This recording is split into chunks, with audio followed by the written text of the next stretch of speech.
राम राम सा।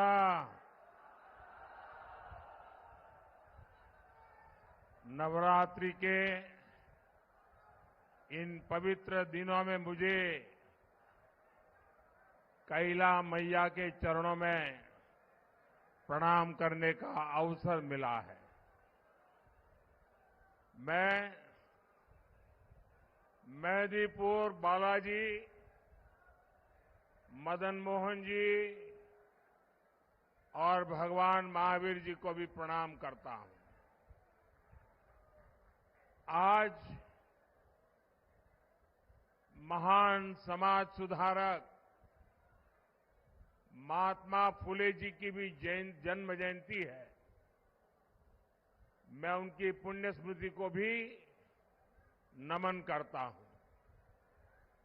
साथियों, करौली धौलपुर की ये धरती भक्ति और शक्ति की धरती है। करौली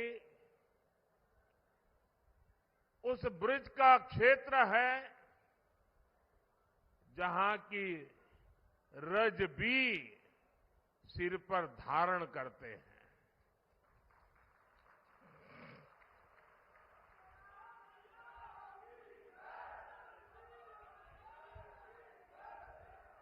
यहां आपका ये आशीर्वाद, इतनी बड़ी संख्या में पधारे मेरा युवा साथी और शक्ति स्वरूपा माताओं बहनों का ये स्नेह देश के लिए बड़ा संदेश है। 4 जून को क्या परिणाम होगा वो आज करौली में स्पष्ट दिख रहा है।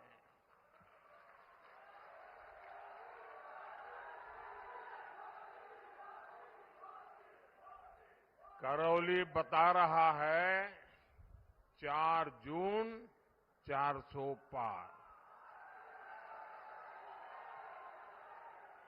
4 जून और पूरा राजस्थान कह रहा है फिर एक बार।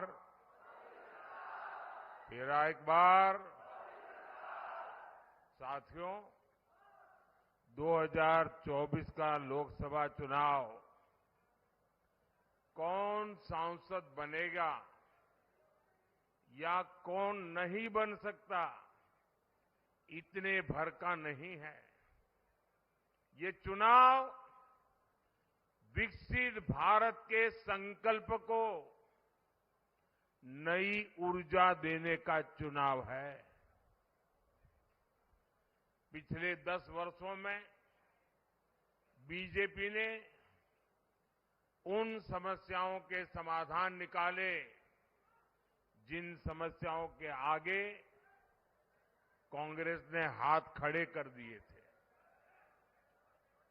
कांग्रेस दशकों तक गरीबी हटाओ का नारा देती रही, लेकिन मोदी ने 25 करोड़ देशवासियों को गरीबी से बाहर निकालने का काम किया। कांग्रेस ने किसानों को उनके हाल पर छोड़ दिया, लेकिन भाजपा सरकार निरंतर किसानों को समृद्ध बनाने के लिए काम कर रही है। आज देश के 10 करोड़ किसानों को पीएम किसान सम्मान निधि मिल रही है। करौली धौलपुर के 3.25 लाख से ज्यादा किसानों के खाते में भी 700 करोड़ रुपए से अधिक भेजे गए हैं।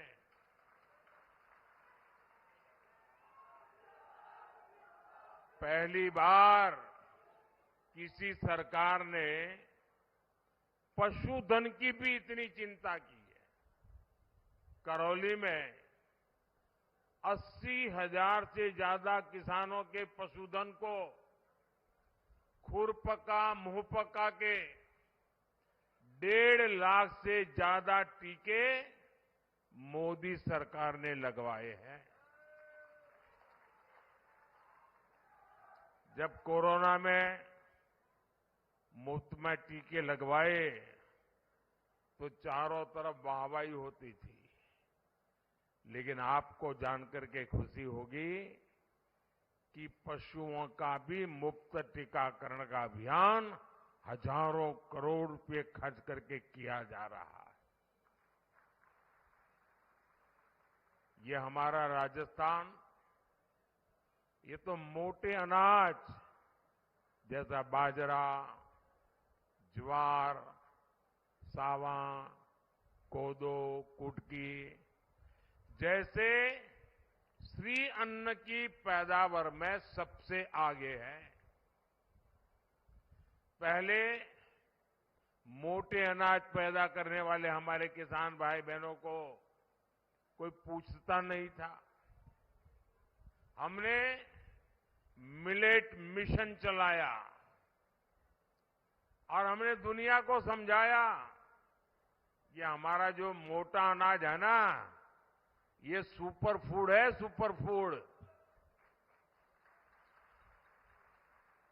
और हमने उसका नाम भी, क्योंकि देश के अलग अलग राज्यों में अलग अलग नाम थे, तो आज वही मोटे अनाज श्री अन्न के नाम से जाने जा रहा है और पूरी दुनिया में उसकी मांग बढ़ रही है।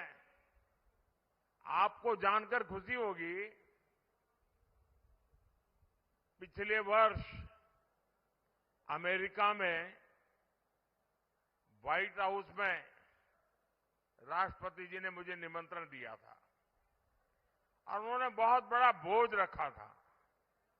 और आपको जानकर के खुशी होगी, उस भोज में सब कुछ वेजिटेरियन था। इतना ही नहीं, उसमें हमारा मोटा अनाज था।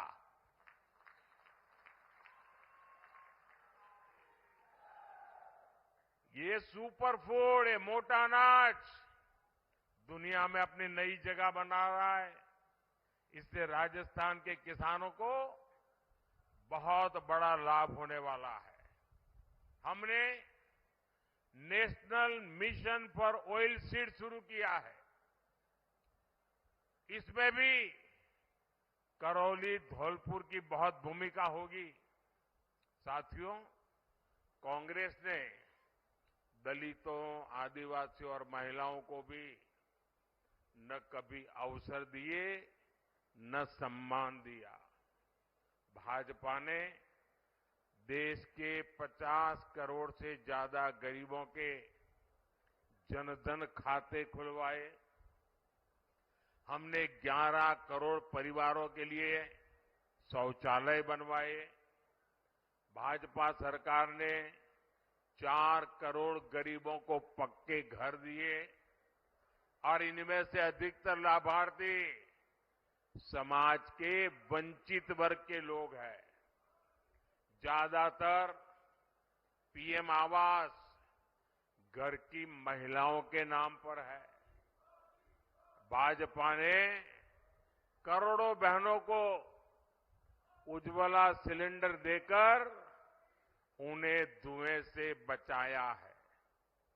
अब हम देश में 3 करोड़ लखपति दीदी बनाने के लिए काम कर रहे हैं।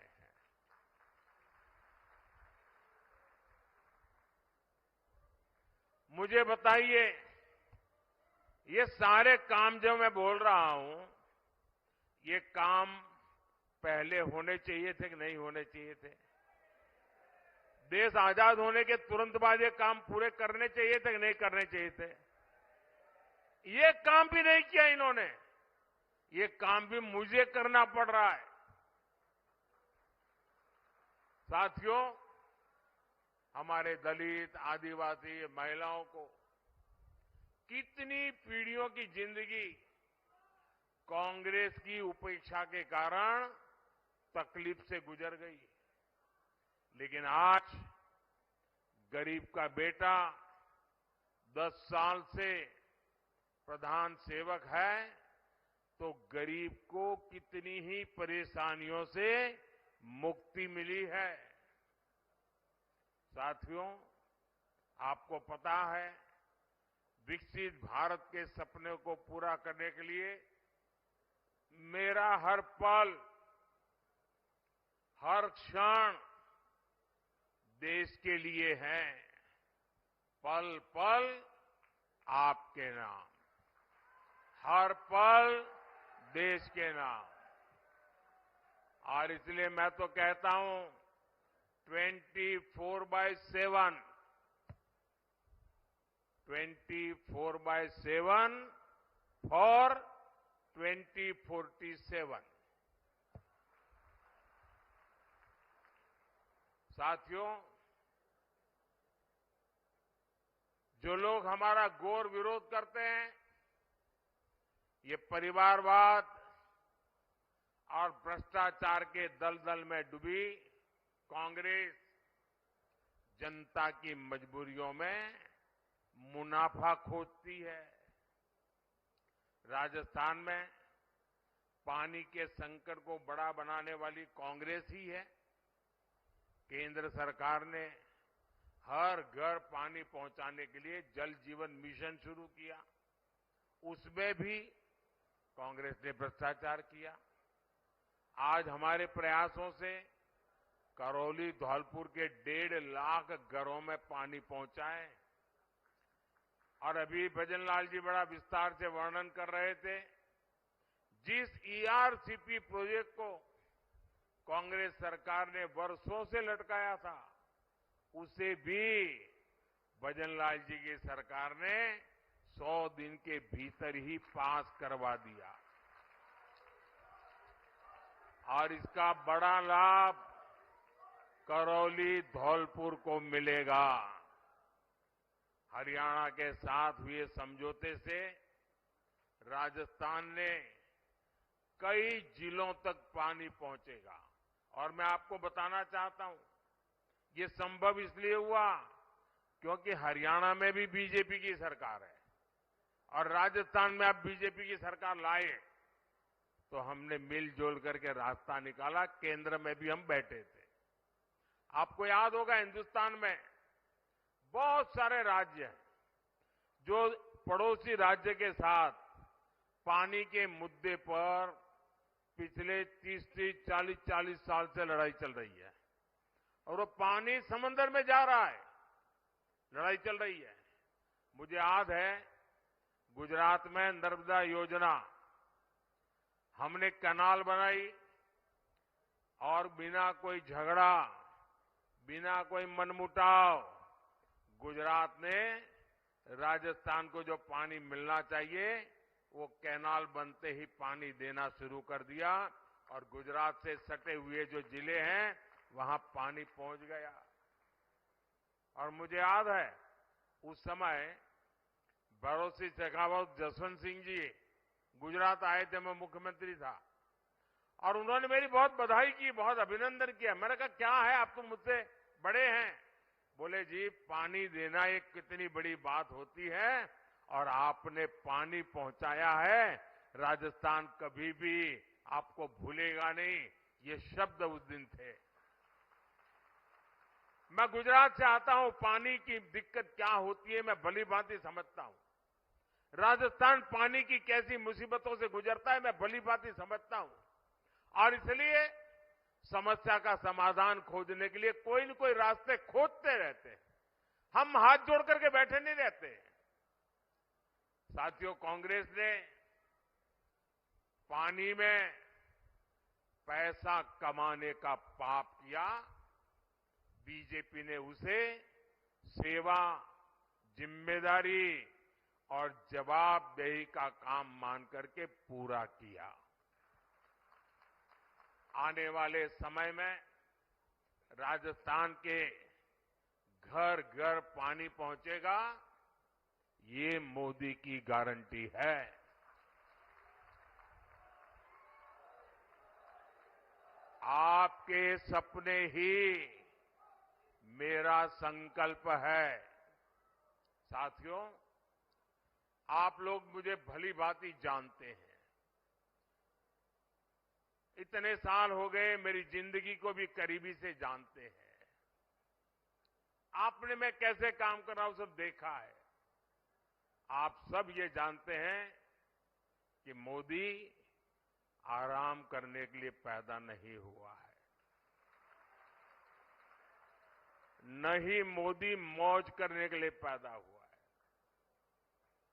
मोदी मेहनत करता है क्योंकि मोदी के लक्ष्य बहुत बड़े हैं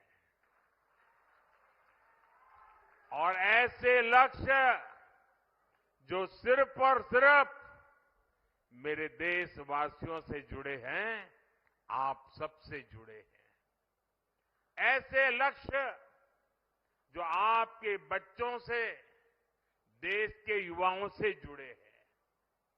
जबकि साथियों, कांग्रेस ऐसी पार्टी है जिसने युवाओं की नौकरी में भी लूट के मौके तलाशे हैं।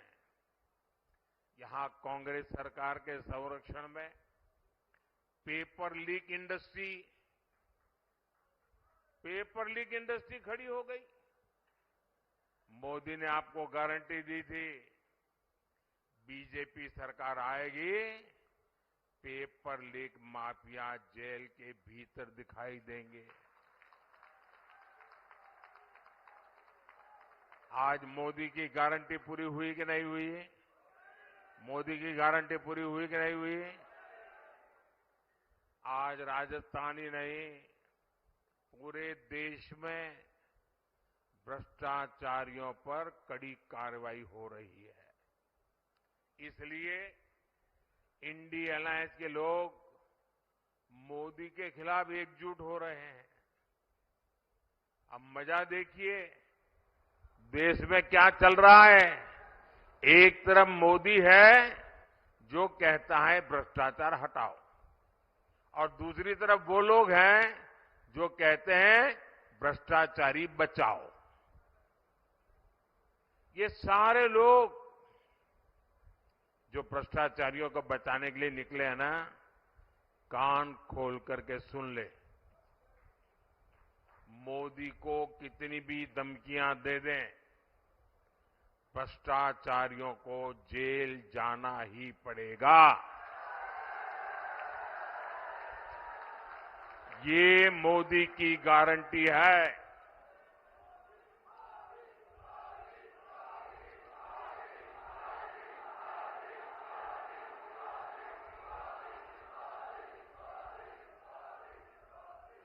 साथियों, 60 साल सत्ता संभालने वाली कांग्रेस के पापों की लिस्ट काफी लंबी है, लेकिन आज मैं राजस्थान की धरती से कांग्रेस का एक महापाप बताता हूं। ऐसा महापाप जिसकी कोई माफी नहीं है, कोई प्रायश्चित नहीं है। ये महापाप है राजस्थान के सम्मान और पहचान के साथ खिलवाड़ का। कांग्रेस ने राजस्थान में वोट बैंक के लिए तुष्टीकरण का गंदा खेल खेला। ये वो धरती है जो मदन मोहन जी के विग्रह की रक्षा के लिए अपने बलिदान देने के लिए तैयार हो गई थी। उसी धरती पर कांग्रेसी नेताओं ने तुष्टीकरण और भ्रष्टाचार के लिए मंदिरों को गिराकर उनकी जमीनें कब्जा की। यहां रामनवमी की शोभा यात्रा पर पत्थर बरसाए जाते थे। जिस राजस्थान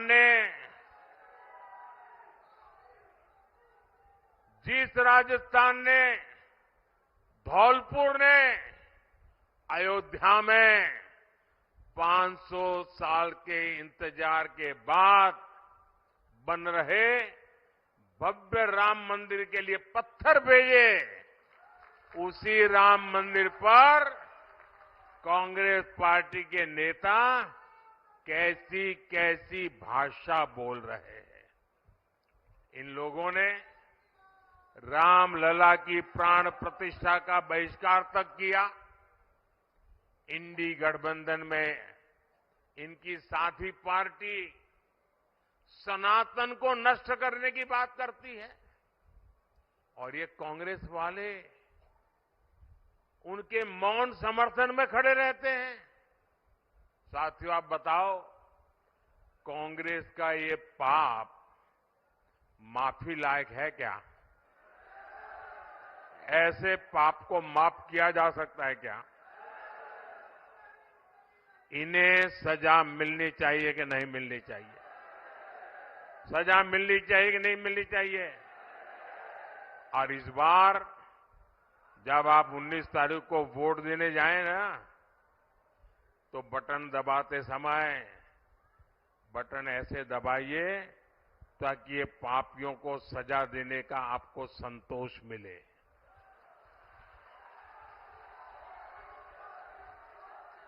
साथियों, आप कांग्रेस नेताओं के बयानों से इनके मंसूबों का अंदाज लगा सकते हैं।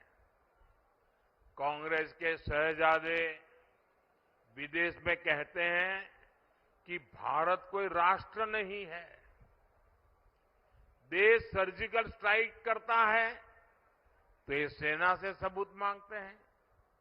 सेना के शौर्य को कांग्रेस के शहजादे खून की दलाली बोलते हैं। टुकड़े टुकड़े गैंग के पीछे सबसे पहले कांग्रेस खड़ी हो जाती है। कर्नाटका से कांग्रेस सांसद दक्षिण भारत को तोड़कर अलग करने की बात कर रहे हैं और अब तो कांग्रेस के राष्ट्रीय अध्यक्ष तक खुलेआम देश की एकता के सामने सवालिया निशान खड़ा कर रहे हैं। ऐसी भाषा बोल रहे हैं। ये विदेश की धरती पर जाकर कश्मीर का राग आलापते हैं, लेकिन जब मैं राजस्थान में कश्मीर की बात करता हूं तो ये पूछते हैं, अगर कश्मीर से 370 हट गया तो राजस्थान का क्या वास्ता? एक कांग्रेस अध्यक्ष ने यहां आकर के बोला कि भाई कश्मीर तो दूर है, वहां से 370 हट गया तो इसमें राजस्थान का क्या वास्ता? मैं जरा कांग्रेस पार्टी को बताना चाहता हूं, जरा कान खोल करके सुन लो और आपके नेताओं को भी जरा भेज देना मेरा वीडियो।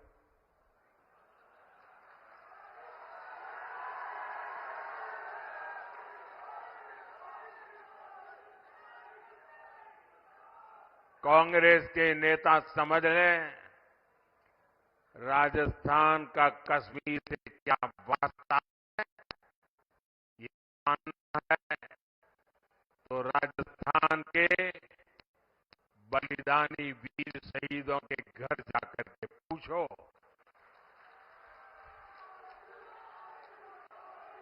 उनके गांव की मिट्टी बताएगी कि राजस्थान का कश्मीर से क्या वास्ता है। कश्मीर की धरती पर मेरे राजस्थान के अनेक वीर संतानों ने बलिदान दिए हैं और आप मुझे पूछते हो कि क्या वास्ता है? इस मिट्टी के शहीदों की समाधियां तुम्हें बताएगी राजस्थान का कश्मीर से क्या रिश्ता है।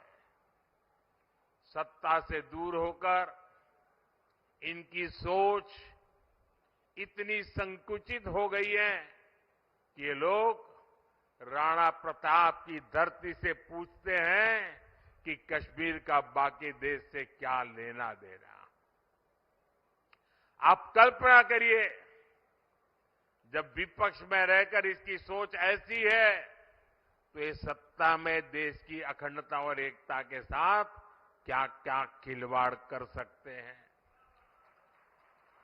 ये यही कांग्रेस है जिसने भारत का एक द्वीप तमिलनाडु के पास कच्चा द्वीपो, एक टापू श्रीलंका को दे दिया था।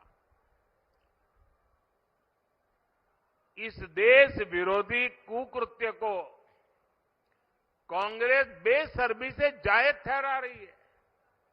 कल ही कांग्रेस के एक बड़े नेता ने कहा है, कच्चा द्वीप जो द्वीप है, कच्चा द्वीपू, वो टापू है, क्या वहां कोई रहता है क्या?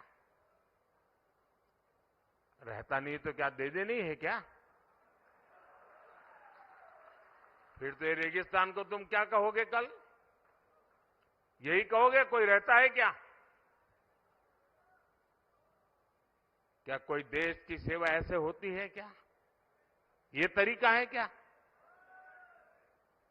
ये है इनकी मानसिकता। इनके लिए देश का खाली हिस्सा सिर्फ जमीन का एक टुकड़ा है।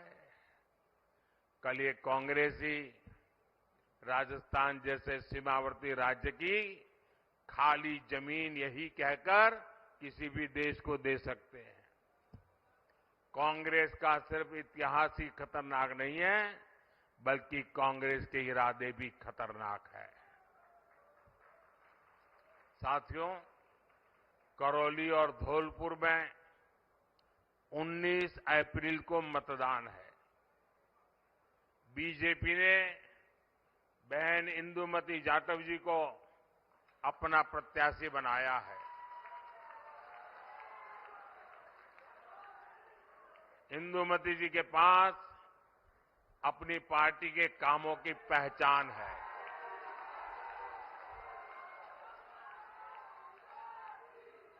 चंबल नदी पर बना पुल हो, दिल्ली मुंबई एक्सप्रेस वे हो, या अब धौलपुर से सरमथुरा तक बन रही ब्रॉडगेज रेल लाइन हो, बीजेपी ने इस क्षेत्र के विकास को नई पहचान दी है।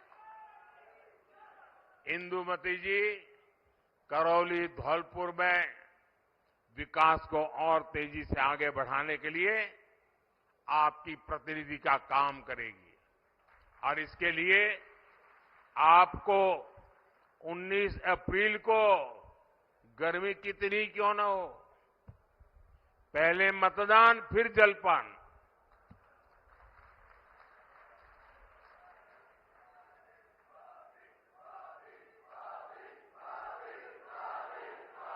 अच्छा, मतदान के पुराने रिकॉर्ड तोड़ोगे आप? अपने पोलिंग बूथ में पहले जो मतदान हुआ होगा उससे ज्यादा मतदान कराकर उसका रिकॉर्ड तोड़ोगे? पक्का तोड़ोगे? मैं आपको एक चैलेंज देता हूं, दे दूं? आपको एक चैलेंज देता हूं, दे दूं? क्या हम सभी पोलिंग बूथ जीत सकते हैं? सभी पोलिंग बूथ जीत सकते हैं? हमें सब पोलिंग बूथ जीतने के लिए काम करना है। अभी एक सप्ताह हमारे पास है, पोलिंग बूथ जीतने के लिए पूरी ताकत लगाइए। करेंगे? पक्का करेंगे? अच्छा, मेरा एक काम करेंगे। क्यों ठंडे पड़ गए? चुनाव के लिए तो सब करोगे, इंदु जी के लिए सब करोगे, लेकिन मोदी जी के लिए कुछ नहीं करोगे? अच्छा, मेरा काम करोगे, लेकिन ये चुनाव वाला काम नहीं है। करोगे? पक्का? देखिए, आप आने वाले दिनों में घर घर जाना और जाकर के बताना कि अपने मोदी जी आए थे, उन्होंने आपको प्रणाम भेजा है। हर घर मेरा प्रणाम पहुंचेगा, याद रख करके पहुंचाओगे? पक्का? मेरे साथ बोलिए, भारत माता की, भारत माता की, भारत माता की। बहुत बहुत धन्यवाद।